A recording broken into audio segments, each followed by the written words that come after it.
तर स्वागत आहे तुमचं आपलं आणखीन एक नवीन दिवसाच्या नवीन व्हिडिओ मध्ये. तर आता वाजले 5:30 तर आता व्हिडिओ घेणं लावला. तर बरेच दिवस झाले गहू सोंगाचं काम चालू होतं ना, त्याच्यामुळं काही व्हिडिओ घेतल्याच गेला नव्हता.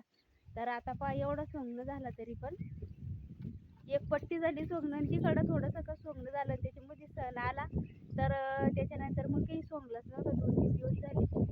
तर आता पहिली थोडी बकऱ्या चरासाठी आणि इथे पेरेल होती कोथिंबीर.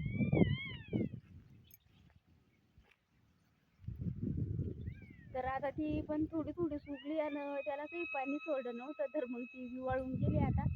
तर इथं हाळी, तर म्हणलं हाळाच्या तिकडून पाणी नाही इकडं. पण ते काय झालं, तिथं बैल सुटले होते, तर बैलानं पुरं खुंटून काढलं आणि त्याच्यामध्ये हे पण होतं, आपले गाजरं लावले होते ना इथं. मी 2-3 व्हिडिओ काढला होता पा गाजरायचा. तर मग ते गाजर बी तिथेच राहून गेले, ते बी काही खाल्ले नाही, कारण की खांदाचं जीवावर आलतं. तर अर्धे खाल्ले होते आणि मग इकाला न्यायचं, तर मग ते बी काही इकाला नेले नाही. मग आता जे पुरं पैसे लावले होते ते तर वाया गेले. 500 रुपयाची पुडी आणून ती वाया गेली. आणि मग नंतर इकडे गाजर खाल्ले होते ना, तर मग गाजर आहे म्हटलं बी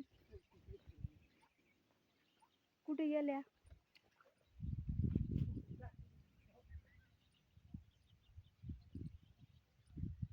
तर तिथे तुरीचे 2-3 पेटे पडेल, त्या काय करत्या डायरेक्ट थोड्या काय तिथेच चालल्या जात्या खायासाठी. तर आता ते गेले पाहण्याला. मी इथे उभी होती बंधेऱ्याजवळ. इथे यंदाची झाडे लावले आणि इथे लावली होती कोथिंबीर. तर ते गेलं पुरं वाळून सुनी.